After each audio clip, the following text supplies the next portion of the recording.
ദുനിയാവിനെ പൊതുവെ അഷ്റഫുൽ ഖൽഖ് സ്വല്ലല്ലാഹു അലൈഹി വസല്ലം നിങ്ങൾക്ക് അല്ലാഹ് കാണിച്ചു കൊടുത്തത് ഒരു ഭംഗിയായിട്ട്. ഇത് റജബ് മാസമല്ലേ? റജബ് മാസത്തിലാണല്ലോ ഇസ്രാഉം മിഅ്റാജും ഒക്കെ നടന്നത്. ഇസ്രാഇന്റെ യാത്രയിൽ സയ്യിദുനാ റസൂലുള്ളാഹി സ്വല്ലല്ലാഹു അലൈഹി വസല്ലം തങ്ങൾ യാത്ര ചെയ്തുകൊണ്ടിരിക്കുമ്പോൾ കാണാൻ നല്ല ചൊങ്കും ചൊറുക്കുമുള്ള ഒരു സ്ത്രീ തങ്ങളെ വിളിച്ചു. പോകുന്ന യാത്രയിൽ തങ്ങൾ തിരിഞ്ഞു നോക്കിയില്ല. ഒരാളൊരു വഴിക്ക് പോകുകയാണെങ്കിൽ അയാൾ നേരെ പോകണ്ടേ, തിരിഞ്ഞു നോക്കാൻ പാടില്ല.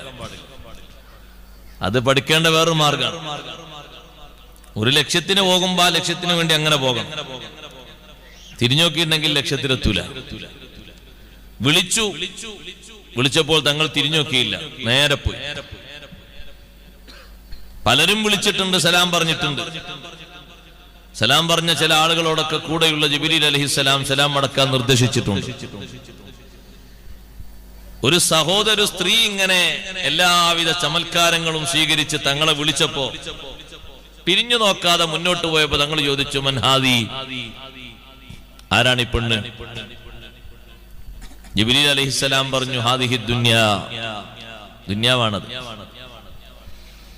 തങ്ങളെങ്ങാനും തിരിഞ്ഞു നോക്കി ആ പെണ്ണിന്റെ വിളിക്ക് ഉത്തരം നൽകിയിരുന്നെങ്കിൽ ലഖ്താറതു ഉമ്മതുക അദ്ദുനിയാ അലൽ ആഖിറ, അങ്ങയുടെ ഉമ്മത്ത് ദുനിയാവിനേക്കാൾ ആഖിറത്തിനേക്കാൾ ദുനിയാവിന് പ്രാമുഖ്യം നൽകുമായിരുന്നു. ആഖിറത്തേക്കാൾ ദുനിയാവിൽ അവരെ തിരഞ്ഞെടുക്കുമായിരുന്നു. തിരിഞ്ഞു നോക്കാത്തത് കൊണ്ട്, ഉത്തരം പറയാത്തത് കൊണ്ട് തങ്ങൾ രക്ഷപ്പെട്ടു. അള്ളാഹു ദുനിയാവിനെ കാണിച്ചു കൊടുത്തതൊരു ഭംഗിയായിട്ടാണ്. സീനത്തുൻ, ഒരു ചെറിയ ഭംഗിയൽ അലങ്കാരം, അസ്തമിക്കുന്ന അലങ്കാരമാണ് ദുനിയാവ്. നിലനിൽക്കുന്ന ലോകമല്ല, എന്നെന്നും സുഖിക്കാനുള്ള കേന്ദ്രവുമല്ല. അതുകൊണ്ടാണ് വസീനത്തുൻ, ഒരു ചെറിയ ഭംഗിയാണ്. വതഫാഖുറും ബൈനകും വതകാസുറും ഫിൽ അംവാലി വൽ ഔലാദ്, നിങ്ങൾക്കിടയിൽ പരസ്പരം അഹങ്കാരം പറയുക, പവർ പറയുക ദുനിയാവിന്റെ ഒരു സ്വഭാവമാണ്. എല്ലാ സ്ഥലങ്ങളിലും നോക്ക്, നിങ്ങൾ ചർച്ച മുഴുവനും അതാണ്. എവിടെങ്കിലും ഒരുമിച്ചുകൂടി നാലാളുകൾ വർത്തമാനം പറയുമ്പോ പരലോകമല്ല കയറി വരുന്ന വിഷയം. ദുനിയാവിലെ വർധനവിനെ പറ്റിയും ദുനിയാവിലെ കുറവിനെ പറ്റിയും വരവ് ചെലവ് കണക്കുകൾ എങ്ങനെയാണ് മുന്നോട്ട് കൊണ്ടുപോകേണ്ടത് എന്നതിനെ പറ്റിയുമുള്ള ചർച്ചയാണ്. ഇനി വരുമാനം എങ്ങനെ, ഇനി ഏത് സ്വീകരിക്കണം, ഏത് മാർഗങ്ങളിലേക്ക് പോകണം, നിത്യേനയുള്ള മനുഷ്യന്റെ ചർച്ചകൾ ആരംഭിച്ചുകൊണ്ടിരിക്കുന്നതാണ്. 80-85 വയസ്സായ ഒരാളും ചിന്തിക്കുന്നത് 10-20 വർഷത്തെ ഗ്യാരണ്ടിയുള്ള വാറണ്ടിയുള്ള ഒരു മൊബൈൽ ഫോൺ കയ്യിൽ കിട്ടണം. ഒരുപക്ഷെ അടുത്ത മാസം തന്നെ ആള് കാലിയാവും. ചെറിയ സൗകര്യത്തിന്റെ ഉപകരണം മതി എന്നല്ല, വലിയ സൗകര്യങ്ങൾ വേണമെന്നാണ് പ്രായാധിക്യത്തിലുള്ള ആളും ചിന്തിക്കുന്നത്. ദുനിയാവിന്റെ സ്വഭാവം അങ്ങനെ. തകാസുറും ഫിൽ അംവാലി വൽ ഔലാദ്, സന്താനങ്ങളിലും സമ്പത്തിലുമുള്ള വർധനവ്, അതിന്റെ പെരുമ പറയൽ, പെരുമ്പറ പറയൽ. അയാൾക്ക് അത്ര ഉണ്ട്, ഇയാൾക്ക് ഇത്ര ഉണ്ട്, അല്ലേ? ഇബാദത്തിന്റെ കാര്യം ആരെങ്കിലും പറയുന്നുണ്ടോ? അയാൾ അങ്ങനെ നിസ്കരിക്കുന്ന ആളാണ്, നല്ല നടപടിക്കാരനാണ്, ഇത്ര ഖത്മ് തീർക്കുന്ന ആളാണ്. നിങ്ങൾ ആരെയും കേട്ടിട്ടുണ്ടോ അങ്ങനെ ചർച്ച ചെയ്യുന്നത്? ഇത്ര ഖത്മ് അയാൾ മാസം തീർക്കുന്ന ആളാണ്, എല്ലാ ആഴ്ചയും ഇത്ര സ്വലാത്ത് ചെല്ലുന്ന ആളാണ്. അങ്ങനെ കേട്ടിട്ടുണ്ടോ? തിരിച്ചു കേട്ടിട്ടുണ്ടാവും. അയാളൊരു വർഷത്തെ വരുമാനം എത്രയാണ്, ഒരു മാസത്തെ വരുമാനം എത്രയാണ്? അയാളെ മകന് ഗൾഫിൽ 1.25 ലക്ഷമാണ് കൂലി ശമ്പളം കിട്ടുന്നത്. രണ്ടാമത്തെ മോൻ പോയിട്ടുണ്ട്, അയാൾക്ക് 2.5 ലക്ഷമാണ്. ഇങ്ങനെ ചർച്ചകൾ ഈ ഒരു റൂട്ടിലൂടെ മാത്രം. തകാസുറും ഫിൽ അംവാലി വൽ ഔലാദ്, സന്താനങ്ങളിലും സമ്പത്തിലുമുള്ള വർധനവ് ഇങ്ങനെ പറഞ്ഞുകൊണ്ടിരിക്കുക, അന്യോന്യം ചർച്ച ചെയ്തുകൊണ്ടിരിക്കുക. അതൊരു സ്വഭാവമായിട്ട് എങ്ങനെ മാറുകയാണ്. അല്ലാഹു തആല പറഞ്ഞു, ആ ഭംഗിയും ഈ പെരുമ പറയലും ഒക്കെ കമസലി ഗൈസിൻ, ഒരു മഴ പോലെയാണ്. അജബൽ കുഫാറ നബാതുഹു, ആ മഴ പെയ്തിട്ട് നല്ല കൃഷി ഇങ്ങനെ വിളഞ്ഞു നിൽക്കുന്നത് കർഷകരെ അത്ഭുതപ്പെടുത്തി. കർഷകര് പറഞ്ഞു, ഈ കൊല്ലം അൽഹംദുലില്ലാ നല്ല മഴ കിട്ടേണ്ട സമയത്ത് കിട്ടിയത് കൊണ്ട് ഒരു നഷ്ടവും നമുക്ക് ലഭിക്കൂല. പണിക്കൂലിയായി ചെലവായത് മൊത്തം 20,000 രൂപയാണ്. അത് 6 ദിവസത്തെ പണിക്കൂലിയാണ്. 3-4 ആളുകൾ പണിക്കുണ്ടായിരുന്നു. ആ 20,000 അല്ല, 2 ലക്ഷമല്ല, അതിന്റെ എത്രയോ 10 മടങ്ങ് ഇങ്ങനെ കണക്ക് കൂട്ടുകയാണ്. മഴ പെയ്തിട്ട് കൃഷി ഇങ്ങനെ വളർന്ന് വികസിച്ചു വന്നപ്പോൾ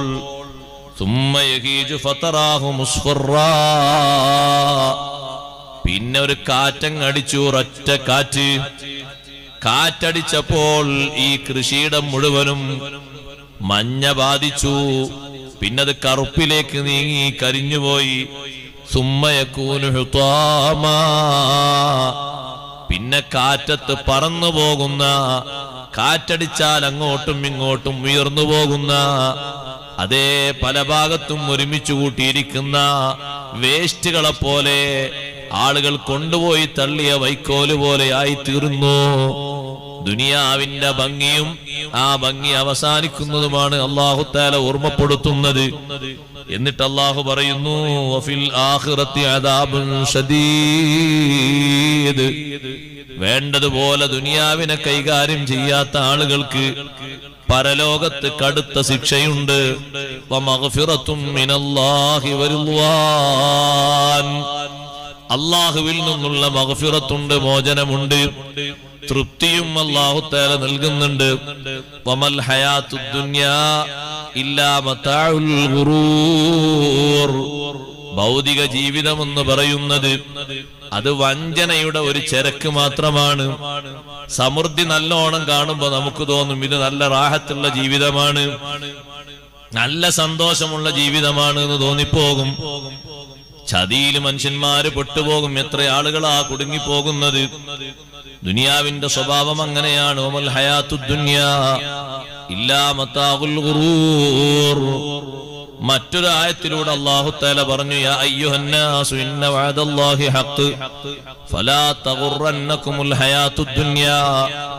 ഭൗതിക ജീവിതം നിങ്ങളെ വഞ്ചനയിൽ വീഴ്ത്തരുത്. നിങ്ങൾ ഇങ്ങനെ പോകുമ്പോ നല്ലൊരു വീട് കണ്ടു, ആ വീടിന്റെ സൗകര്യങ്ങൾ കണ്ടു, അതിന്റെ വലത്തും ഇടത്തും ഇഷ്ടം പോലെ സ്ഥലമുണ്ട്, പുഷ്പങ്ങൾ കാണാനുണ്ട്. അതുപോലെ തന്നെ പിൻഭാഗത്ത് നോക്കുമ്പോ നീന്തി കുളിക്കാനുള്ള നല്ലൊരു കുളമുണ്ട്, 10-15 ആളുകൾക്ക് കുളിക്കാന് മറയോടുകൂടെയുള്ള നല്ല നീന്തൽ കുളമുണ്ട്. ഇടത്തെ ഭാഗത്ത് നോക്കുമ്പോ വിശ്രമിക്കാൻ നല്ല ഇലച്ചു നിൽക്കുന്ന മരങ്ങളുണ്ട്. ഇതെല്ലാം കണ്ടിട്ട് നോക്കുന്ന ഒരു മനുഷ്യന്റെ പ്ലാൻ എന്താണ്? എനിക്കും ഒന്നങ്ങനെ, എനിക്കും ഒന്നങ്ങനെ, അല്ലെങ്കിൽ അതിനേക്കാൾ ഉയർന്ന രൂപത്തിൽ. ഇപ്പോൾ നീ താമസിക്കുന്ന ഒരു വീട് ഇബാദത്ത് കൊണ്ട് നിന്റെ ഉപ്പയും ഉപ്പാപ്പയും അവരെ ഉപ്പാപ്പയും ധന്യമാക്കിയ വീടാണ്. അവരെ ജീവിതത്തിൽ ഒരിക്കലും അവരിങ്ങനെ ഒരു സ്വപ്നം നിന്നോട് പറഞ്ഞിട്ടില്ല. ഉള്ള വീട്ടിൽ താമസിച്ചുകൊണ്ട് ഒരുപാട് അമല് ചെയ്ത് അൽഹംദുലില്ലാ സുമ്മ അൽഹംദുലില്ലാ നല്ല റാഹത്തോടുകൂടെ അവർ ജീവിച്ചിരുന്നു. അവർക്ക് വന്നിരുന്ന സമ്പാദ്യങ്ങൾ മുഴുവനും നമ്മുടെ പഠനത്തിന് വേണ്ടി അവർ ചെലവഴിച്ചിരുന്നു. ജീവിതകാലത്ത് അവർ ഒരുപാട് ഭവനങ്ങൾ കണ്ടിട്ടുണ്ട്. പക്ഷേ ഒരിക്കലും അവർക്ക് ഇങ്ങനെ ഒരു പ്ലാന് വന്നില്ലല്ലോ. ഞാനിപ്പോൾ 25 വയസ്സ് പ്രായമാകുമ്പോഴേക്ക് ആ വലിയ സമ്പന്നന്റെ വീട് കണ്ടപ്പോ എന്റെ ലക്ഷ്യം 5 വർഷം കൊണ്ട് അതുപോലെ ഒരു വീട് വേണം. 5 വർഷം കൊണ്ട് പെട്ടെന്ന് അതുപോലെ ഞാനൊരു പണക്കാരനാകണം. 5 വർഷം കൊണ്ട് ഈ നാട്ടിലെ ഒരു ലക്ഷപ്രഭുവോ കോടിപ്രഭുവോ ആയി മാറണം. അതിനി എന്താണ് മാർഗം എന്ന് അന്വേഷിക്കണം.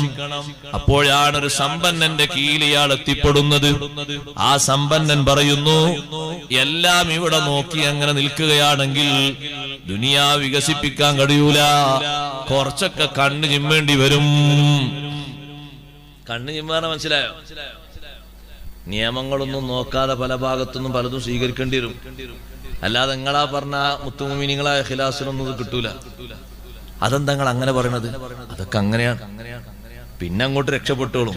ആ എന്താ തീരുമാനം? രക്ഷപ്പെടുന്നതിൽ എന്താ തീരുമാനം ഉള്ളത്? എന്താ ഉറപ്പുള്ളത്? അപ്പൊ അയാൾ പറഞ്ഞു കൊടുക്കുന്നു ഈ ചെറുപ്പക്കാരനോട്, നമ്മൾ ആദ്യഘട്ടത്തിൽ ഒരു ജോലിക്ക് പോയിട്ട് ആ ജോലിയിൽ നമ്മൾ താമസിച്ചിട്ട് 1 വർഷം നമ്മളിങ്ങനെ കൂട്ടി നോക്കിയാൽ വരവും ചെലവൊക്കെ ഇങ്ങനെ കൂട്ടി നോക്കുന്ന സമയത്ത് എങ്ങനെ ആയാലും വളരെ കുറച്ച് കുറച്ചേ നമുക്ക് ബാക്കിയുണ്ടാവും. അപ്പൊ ഇന്ന് ഈ നാട്ടിൽ ഒരു 10 സെന്റോ 20 സെന്റോ ഒന്നും വാങ്ങാൻ കഴിയൂല. പിന്നെ എന്ത് ചെയ്യണം? അതിന് ചെറിയ കുരുട്ട് വഴി ചുരുട്ട് വഴിയൊക്കെ ഉപയോഗിക്കണം. നീ എന്റെ കൂടെ കൂടുകയാണെങ്കിൽ ഞാൻ നിന്നെ രക്ഷപ്പെടുത്തും. അപ്പൊ അയാളെ മനസ്സിൽ 2 ഭാഗം താന്നും പൊങ്ങിയും കളിക്കാം. ഇയാളെ കൂടെ കൂടിയാൽ ഒരു പക്ഷേ ദുന്യാവ് കിട്ടും, ആഖിറം പോകും. ഇയാളെ കൂടെ കൂടിയിട്ടില്ല. ഞാൻ ഇപ്പൊ അല്ലാഹു തആല എനിക്ക് എന്റെ കുടുംബം പോറ്റാൻ നൽകിയ ഒരു തൊഴിലുണ്ട്, ഹലാലായ തൊഴിലാണ്. യാതൊരു പ്രശ്നവുമില്ല, ഒരു മായവുമില്ല. അതിലൂടെ ഞാൻ അങ്ങനെ മുന്നോട്ട് പോവുകയാണെങ്കിൽ വികസനം അല്ലാഹു തആല തരുമല്ലോ, ബറക്കത്ത് അല്ലാഹു തആല തരുമല്ലോ. ഒന്ന് സ്വബറൊക്കെ ചെയ്ത് കഠിനാധ്വാനത്തോടെ കാത്തിരിക്കേണ്ടി വരും. എത്രയാണുള്ളത് പറയാൻ കഴിയൂല. കാത്തിരുന്നാൽ അല്ലാഹു തആല തരുമോ? പ്രതീക്ഷയോടെ കാത്തിരുന്നാൽ തരും. ഒരു ചതിയും ഒരു കിൽട്ടും വഞ്ചനയും ഇല്ലാതെ മുത്തഖിയായി ജീവിച്ചാൽ, തഖ്വയിലായി ജീവിച്ചാൽ അല്ലാഹു തആല തരും. അല്ലാഹുവിന്റെ വാഗ്ദാനല്ലേ, വമൻ യത്തഖില്ലാഹ യജ്അൽ ലഹു മഖ്റജൻ വയർസുഖുഹു മിൻ ഹൈതു ലാ യഹ്തസിബ്. മുത്തഖിയായി ജീവിച്ചാൽ യജ്അൽ ലഹു മഖ്റജ, എല്ലാ വിഷയത്തിനും പരിഹാരം അല്ലാഹു തആല കൊടുക്കും. വയർസുഖുഹു മിൻ ഹൈതു ലാ യഹ്തസിബ്, വിചാരിക്കാത്ത മാർഗത്തിലൂടെ അല്ലാഹു തആല അവന് നൽകും. എന്ത് നൽകും? ആരോഗ്യം നൽകും, സമ്പാദ്യം നൽകും, ബറക്കത്ത് നൽകും, മക്കളിൽ നല്ല ഉയർച്ച നൽകും, എല്ലാം അല്ലാഹു തആല നൽകും. വയർസുഖുഹു മിൻ ഹൈതു ലാ യഹ്തസിബ്. പക്ഷെ അതിന് അല്ലാഹു തആല പറഞ്ഞ നിബന്ധന ഒന്നാണ്, വമൻ യത്തഖില്ലാഹ്. അപ്പൊ ഈ ചെറുപ്പക്കാരന്റെ മനസ്സിൽ ഞാൻ ആ തഖ്വയിലൂടെ നീങ്ങുകയാണെങ്കിൽ ഇങ്ങനെ ഉണ്ടാവും. ഇയാളെ കൂടെ പോയാലോ 2 വർഷം 3 വർഷം കൊണ്ട് എനിക്ക് ഞാൻ ഇപ്പൊ കാണുന്ന ദുന്യാവിനേക്കാളും വലിയ ദുന്യാവ് വെച്ച് പിടിപ്പിക്കാൻ കഴിയും. അപ്പൊ ഏതാ മുന്നോട്ട് വരുമ്പോൾ ഉണ്ടാകും. ഞാനൊന്ന് ചിന്തിച്ചിട്ട് പറയാൻ നോക്കുമ്പോ ദുന്യാവ് അയാളെ മനസ്സിൽ എങ്ങനെ കളിക്കാൻ. നീ എത്ര കാലം ഇവിടെ ഉണ്ടാകും എന്ന് പറയാൻ പറ്റൂല. അപ്പൊ കുറച്ചെങ്കിലും ഒന്ന് സുഖിച്ച് ജീവിക്കണ്ടേ? അതിനത് സുഖത്തിന്റെ വീടാന്നാര് പറഞ്ഞു? ഇത് മുഅ്മിനീങ്ങളുടെ സുഖത്തിന്റെ വീടാ ആണോ?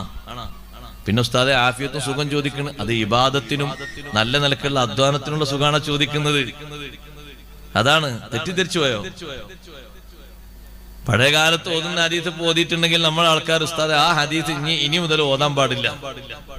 കാരണം നമ്മളെ ആൾക്കാരൊന്നും ഇപ്പൊ ആ ലെവലല്ല. അദ്ദുന്യ സിജ്നുൽ മുഅ്മിൻ ജന്നത്തുൽ കാഫിർ. ഉസ്താദ് ആവുമ്പോ നേരെ തിരിച്ചു ഓതേണ്ടി വരും എന്ന് പറയും ആളുകൾ. ദുനിയാവ് വിശ്വാസിയുടെ ജയിലാണ്. ജയിലില് പരിപൂർണ സുഖം കിട്ടും. പരിധിയില്ലേ? പരിമിതിയില്ലേ? എല്ലാറ്റിനും പരിധിയുണ്ട്. ഭക്ഷണമാകട്ടെ, വെള്ളമാകട്ടെ, സൗകര്യങ്ങളാകട്ടെ ഒക്കെ പരിമിതമായ സൗകര്യമാണ്.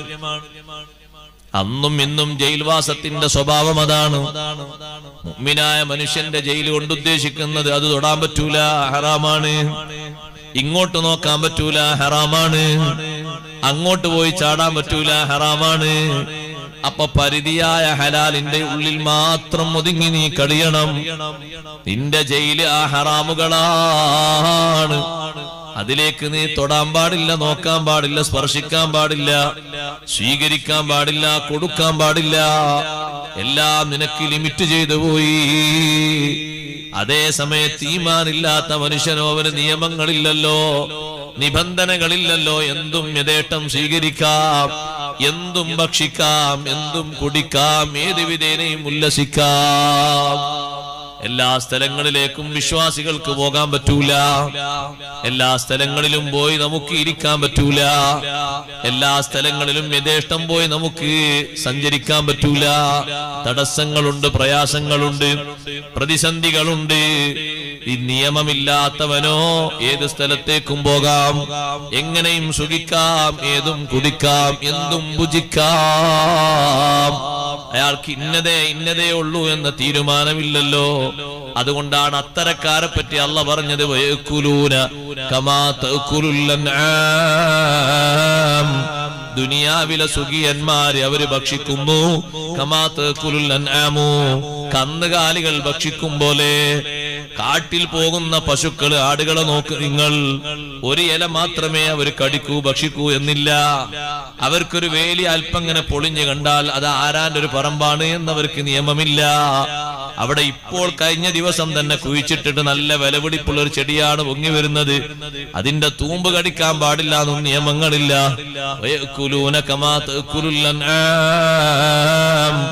ദുനിയാവ് ആർക്കാണോ അല്ലാഹ് സ്വർഗമാക്കി പറഞ്ഞത് അവര് ദുനിയാവിൽ ഭക്ഷിക്കും. കമാത്ത് കുല്ലൻ ആമു, കന്നുകാലികൾ ഭക്ഷിക്കും പോലെ. നിയമങ്ങളില്ലവർക്ക്, പരിധികളില്ല. അവനാന്റെതെന്നോ ആരാന്റെതെന്നോ വേർപ്പെടുത്തപ്പെട്ട നിയമങ്ങളില്ല. ഇഷ്ടം പോലെ കിട്ടുന്നിടത്തുനിന്ന് കിട്ടുന്നത് മുഴുവനും മാന്തിപ്പിടിച്ച് പൊക്കിപ്പിടിച്ച് പറ്റിച്ചു പിടിച്ച് എങ്ങനെയും സുഖിക്കാം. പക്ഷേ അവസാനം അല്ലാഹ് പറഞ്ഞു വന്നാറു മസ്വല്ലഹും, നരകമാണ് അവരുടെ സങ്കേതം. അവർക്ക് പോയി കിടക്കാനുള്ള സ്ഥലം നരകമാണ്. നമ്മളും അവരെ പോലെയായാലോ? അതാണ് അല്ലാഹു നേരത്തെ സൂചിപ്പിച്ചത്. ആഖിറമാകുന്ന ലോകത്ത് രണ്ട് രൂപങ്ങളുണ്ട്. ഏതാണ് സെലക്ട് ചെയ്യേണ്ടത്? വഫിൽ ആഖിറത്തി അദാബുൻ ശദീദ് വമഗ്ഫിറത്തും മിനല്ലാഹി വറിദ്വാൻ. കടുത്ത ശിക്ഷയുണ്ട് ഒരു ഭാഗത്ത്, മറ്റൊരു ഭാഗത്ത് അല്ലാഹുവിന്റെ മഗ്ഫിറത്തും അല്ലാഹുവിന്റെ പൊരുത്തവുമുണ്ട്. ഏത് ഭാഗമാണ് സ്വീകരിക്കേണ്ടത്? ഏത് രൂപമാണ് സ്വീകരിക്കേണ്ടത്? ആ ചെറുപ്പക്കാരന്റെ മനസ്സിൽ ദുനിയാവും ആഖിറവും ഇന്ന് മിന്നിമറയുകയാണ്. അവസാനം ദുനിയാവ് അവനെ കീഴ്പ്പെടുത്തിയിട്ട് മുതലാളിയോട് പറഞ്ഞു നിങ്ങളെ കൂടെ കൂടാം. മുതലാളി പറഞ്ഞെങ്കിൽ ശരി, നീ ഒക്കെ റെഡിയാക്കും, ടിക്കറ്റ് ഒക്കെ റെഡിയാക്കും, ഞാൻ അടുത്ത മാസം പോകും, എന്റെ കൂടെ പോരണം. അങ്ങനെ പോയി കൂടെ പോയി. അയാൾക്ക് വലിയൊരു മാർക്കറ്റ്. ആ മാർക്കറ്റിൽ എന്താ ഉള്ളത്? ആടിനെ അറുത്ത് ബിരിയാണി ആക്കിയിട്ട് ചെമ്പ് ഓരോ ടൈമിൽ ഇങ്ങനെ നിശ്ചിത ആളുകളിലേക്ക് കൊടുക്കണം. തെറ്റൊന്നുമില്ലല്ലോ? തെറ്റുണ്ടോ? തെറ്റൊന്നുമില്ല. എന്താ കണ്ട മാത്രമേ തെറ്റൊന്നുമില്ല. പക്ഷേ മുതലാളി ഇയാളോട് പറഞ്ഞു, ചിലപ്പോ വലിയ കല്യാണങ്ങളൊക്കെ വരുമ്പോ, നല്ല ശ്രദ്ധിക്കട്ടോ, വലിയ കല്യാണങ്ങളൊക്കെ വരുമ്പോ 50 ആട് 100 ആടൊക്കെ ഇറക്കാനുണ്ടാവും. അപ്പൊ ബിരിയാണിയിൽ ഇങ്ങനെ പീസ് പീസാക്കി ഇല്ല, ആടെ മൊത്തം ഇങ്ങനെ കൊണ്ട് ചെമ്പിലിടൂലല്ലോ, പീസ് പീസാക്കി ഇടും. അങ്ങനെയുള്ള വലിയ വലിയ കല്യാണങ്ങൾ വരുമ്പോ ഒരു 20 ആടിനെ അങ്ങോട്ട് മാറ്റി വെക്കണം. 20 ആടിനെ മാറ്റി വെക്കണോ? 100 ആടിനെ തന്നാൽ 80 ആടിനെ അറുത്തിട്ട് നല്ല ബിരിയാണി ആക്കിയിട്ട് ചെമ്പിൽ കൊടുക്കും. ചെമ്പ് തുറന്നിട്ട് ഇപ്പൊ ഓരോരുത്തർ എല്ല് എണ്ണാൻ നിൽക്കുവോ? കല്യാണത്തിന് കൊണ്ടാലേ എല്ല് എണ്ണാൻ നിൽക്കുക. അപ്പൊ ആ ചെമ്പ് അങ്ങനെ കണക്കിന് അങ്ങനെ പോകും. 100 ആടിനെ അർത്ഥത്തിനാണ് കാശ് വാങ്ങുന്നത്. 100 ആടിനെ അർത്ഥോ? അർത്ഥില്ല. തെറ്റൊന്നവിടെ. 20 ആടിനെ കട്ടെടുത്തു വെച്ചു. പിന്നെ വേറെ ആളുകള് ആടിനൊക്കെ നിങ്ങളെ തന്നെ സ്വീകരിച്ചിട്ട് ഒരു 10 ആടിന്റെ ഒരു ബിരിയാണി ആക്കി തരുന്ന പറയുമ്പോ ഇതിൽ നിന്ന് ഒരു 10 ആട് എടുത്തിട്ട് അവർക്ക് ബിരിയാണി കൊടുക്കുന്നു. കണ്ടാ, കാശ് വാങ്ങുന്നു. അങ്ങനെ ആകുമ്പോ ഈ ചെറുപ്പക്കാരന് ഒരു മാസം കൊണ്ട് തന്നെ 5 ലക്ഷം 6 ലക്ഷം ഒക്കെ കിട്ടുന്നു. കാരണം ഓരോ ദിവസവും 20 ആടിനെ എടുത്തു വെച്ചാൽ എത്ര കാശായി? നോക്കൂ സഹോദരങ്ങളെ, ചതിയാണ്. തസ്കരന്മാരായ രൂപത്തിൽ ജനങ്ങളെ വെട്ടിച്ചുകൊണ്ട്, അള്ളാഹുവിനെ ബന്ധിച്ചുകൊണ്ട്, അള്ളാഹുവിന്റെ നിയമങ്ങൾ എതിർത്തുകൊണ്ട് ചെയ്യുന്ന ചതിയാണ്. വിശ്വസിച്ച് ഏൽപ്പിച്ചതിലാണ് ഈ ചതി ചെയ്യുന്നത്. 100 ആടുകളെ കൊടുത്തിട്ട് ബിരിയാണിയാക്കാൻ വേണ്ടി കൊടുത്തത്, മന്തിയാക്കാൻ വേണ്ടി കൊടുത്തത് 80 എണ്ണം മറുത്തിട്ട് നല്ല ചെമ്പ് ചെമ്പാക്കി ഇങ്ങനെ ഇറക്കി കൊടുത്തു. അതെങ്ങനെ വാഹനത്തിൽ കൊണ്ടുപോയി കല്യാണ വീട്ടിലെത്തിച്ചു. വീട്ടുകാര് ചോദിക്കുന്നു, ഭക്ഷണത്തിന് നല്ല ടേസ്റ്റ് ഉണ്ടല്ലോ, ആരാ ഉണ്ടാക്കിയത്? അപ്പൊ കാർഡ് കൊടുത്തത്, ഈ കാർഡ് ഇവിടുന്ന് ഉണ്ടാക്കിയത്. അടുത്ത ആഴ്ച നമ്മളെ വീട്ടിൽ കല്യാണം, അവരെ തന്നെ നടക്കണം. ആളുകൾക്ക് അറിയില്ലല്ലോ, ആളുകൾക്ക് ഇതിന് ടേസ്റ്റ് അല്ലേ അറിയൂ. അങ്ങനെ അടുത്ത ആഴ്ച കൊണ്ടുവന്ന് എത്ര ആളാ കല്യാണം? വലിയ കല്യാണമാണ്, കുറെ ആൾക്കാർ പങ്കെടുക്കണം, വലിയൊരു കുടുംബമാണ്, വലിയ തറവാടാണ്. അതുകൊണ്ട് വൈകുന്നേരവും രാത്രിയായിട്ട് 2 സെക്ഷനായിട്ടാണ്, അല്ലാതെ അവിടെ സൗകര്യമില്ല. വൈകുന്നേരത്തേക്ക് ഒരു 50 ആടും, രാത്രിയിലേക്ക് ഒരു 100 ആടും. അപ്പൊ 50 ആടിൽ നിന്ന് ഒരു 10 ആടും, 100 ആടിൽ നിന്ന് 20 ആടും, 30 ആടിനെ കിട്ടി. ഞാനൊരു ഉദാഹരണം പറഞ്ഞതാണ്. ഉസ്താദി നാട്ടിൽ ആരോ ഒരു കഥ വന്ന് പറയണം, അല്ലല്ല, ഞാനൊരു ഉദാഹരണം പറയാണ്. വഞ്ചനയുടെ ഒരു മുഖം പറയാം, ദുനിയാവിന്റെ സ്വഭാവം. അപ്പൊ ആ ചെറുപ്പക്കാരന് ഒരു കൊല്ലം കഴിഞ്ഞിട്ട് നാട്ടിൽ വന്നു. നിങ്ങളുടെ നാട്ടിൽ പോയ ഏതോ ആൾക്കാർ അങ്ങനെ ഉണ്ട്, നിങ്ങൾ കരുതണ്ട കേട്ടോ. നല്ല നിലക്ക് ജോലി എടുത്ത് കൂടുന്ന ആൾക്കാരായിരിക്കും. ഞാൻ വല്ല തെറ്റിദ്ധരിച്ച് പറയാന്ന് കരുതണ്ട. ഞാനൊരു ഉദാഹരണം പറയാൻ തന്നില്ലേ? ആൾക്കാർക്ക് ചിന്തിക്കും, അത് ഇന്ന് നാട്ടിൽ അങ്ങനെ ആരെങ്കിലും ഉണ്ടോ ആടി നടക്കുന്നത്? അങ്ങനെ ചിന്തിക്കേണ്ടെന്നാണ്. പിന്നെ അങ്ങനെ തന്നെ ആൾക്കാർ ചിന്തിക്കുക, എന്തൊരു കഷ്ടം. ഒരു ഉദാഹരണം പറയാൻ പറ്റൂല. ഒരു ഉദാഹരണം പറഞ്ഞാൽ അപ്പൊ ചിന്തിക്കും, നമ്മുടെ നാട്ടിൽ ആരോ പറ്റിയാണല്ലോ, ആരോ പറ്റിയ ഞാൻ സ്വന്തത്തെ പറ്റി തീരുമാനിച്ചാൽ മതി, കുഴപ്പമില്ല. നിങ്ങളെ നാട്ടിൽ നിന്ന് പോയ പ്രവാസികളെ പറ്റില്ല, അവരൊക്കെ നല്ല സംഭാവന കൊടുത്തയച്ചവരാണ്. അള്ളാഹു ബർക്കത്ത് കൊടുക്കട്ടെ. ഇറച്ചിയിലേക്കും അന്നദാനത്തിലേക്കും നല്ല കാശ് കൊടുത്തയച്ചു. നേരത്തെ വായിച്ചു കണ്ടില്ലേ, നല്ല സംഭാവനകൾ എല്ലാവരും കൊടുക്കണം. അള്ളാഹു ബർക്കത്ത് ചെയ്യുമാറാട്ടെ. ഞാൻ ഇപ്രദേശത്തുള്ള ആരും ഉദാഹരണമാക്കി പറഞ്ഞതല്ല, ഞാൻ ദുന്യാവിന്റെ ഒരു മുഖം പറഞ്ഞതാ, ഒരു ഉദാഹരണം പറഞ്ഞതാണ്. അപ്പൊ ഈ ചെറുപ്പക്കാരന് ഒരു മാസമായപ്പോ മുതലാളി ഇദ്ദേഹത്തെ കൊണ്ടുവന്നിട്ട് നല്ല കാശാണ് അക്കൗണ്ടിൽ വന്നത്. അപ്പൊ അയാൾക്ക് ശമ്പളം കൊടുത്തു 2.5 ലക്ഷം. 2.5 ലക്ഷം ശമ്പളം കിട്ടി. ചെലവൊന്നുമില്ല, ചെലവൊക്കെ ഫ്രീ ആണ്, റൂമൊക്കെ മുതലാണ്ടൊക്കെ ഫ്രീ ആണ്. അങ്ങനെ 2.5 ലക്ഷം കിട്ടി. അയാള് 3 മാസം കഴിഞ്ഞപ്പോ വാപ്പയെ വിളിച്ചു പറഞ്ഞു, നാട്ടിലെവിടെയെങ്കിലും സൗകര്യമുള്ളൊരു സ്ഥലം, ഒരു 15 സെന്റ് സ്ഥലം നോക്കണം. ഒരു വീട് എടുക്കാനാണ്, തെറ്റൊന്നുമില്ലല്ലോ. 15 വാപ്പ നല്ല 15 സെന്റ് സ്ഥലമൊക്കെ നോക്കി. മോനെ വില കൂടുതലാണ്, വില എത്ര കൊണ്ട് കുഴപ്പമില്ല, അതൊക്കെ കടം വന്നാ പിന്നെ എങ്ങനെ വിട്ടാന്ന് പറഞ്ഞു.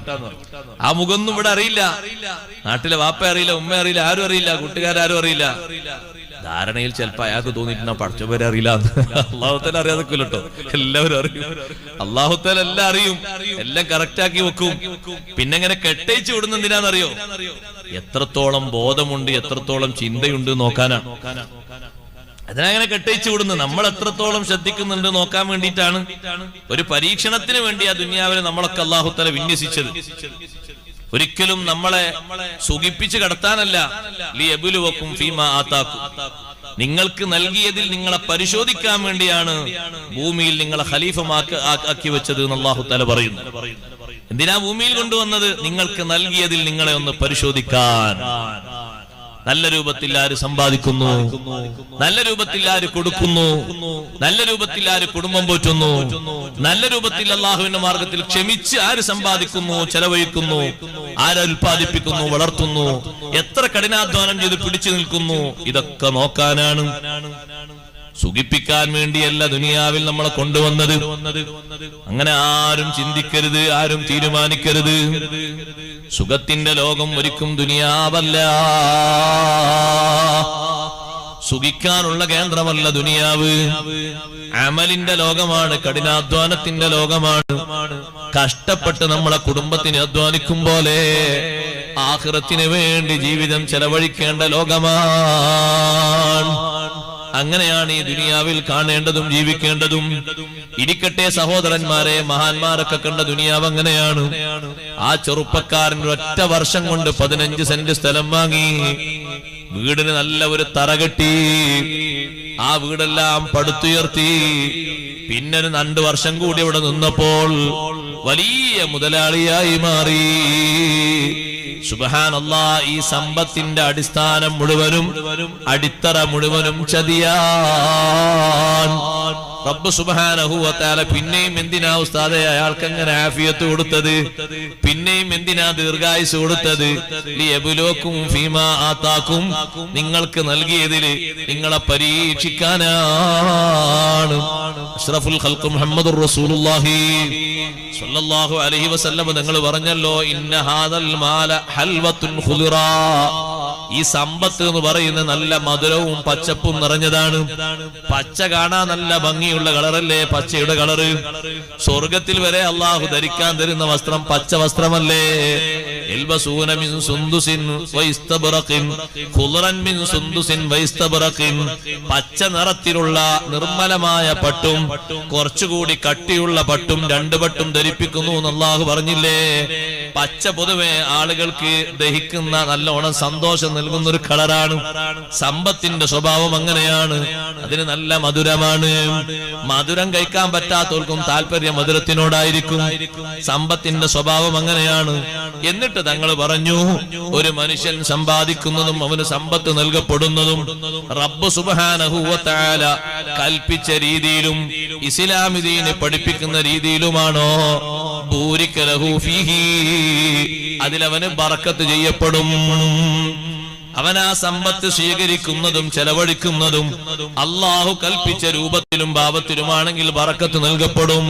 അതല്ലാത്ത രൂപത്തിലാണോ, ലം യുബാരിക് ലഹു ഫീഹി, അതിൽ ബറക്കത്ത് നൽകപ്പെടൂല എന്ന് മാത്രമല്ല, നാളെ ആഖിറത്തിൽ ഈ സമ്പത്ത് അവന് പ്രതികൂലമാണ്. വഹുവ ഷഹീദുൻ അലൈഹി യൗമൽ ഖിയാമ, ഈ സമ്പത്ത് അവന് പ്രതികൂല സാക്ഷി നിൽക്കും. നിങ്ങൾ നോക്കി, ഇങ്ങനെ എത്ര ഉദാഹരണങ്ങൾ. ചതിക്കയുടെ ഉദാഹരണങ്ങൾ എത്രങ്ങളാ ദുനിയാവിൽ വരുന്നത്. സുബ്ഹാനല്ലാഹ്, മുമ്പൊരു ചങ്ങാതി ആ പള്ളിയുടെ പരിസരത്ത് തന്നെ ഒരു സ്ഥലത്ത് നല്ല വീട് കെട്ടി. നാട്ടിൽ നടന്നൊരു സംഭവമായിട്ട് പത്രത്തിലൊക്കെ വന്നാ നിങ്ങൾ വായിച്ചിട്ടുണ്ടാകും. നാടും വീടും പേരൊന്നും ചോദിക്കേണ്ട, വിഷയം മനസ്സിലാക്കിയാൽ മതി. ആളെ പറ്റി പറയണ്ടല്ലോ, വിഷയല്ലേ തിരിയേണ്ടത്. നല്ല വീട് കെട്ടി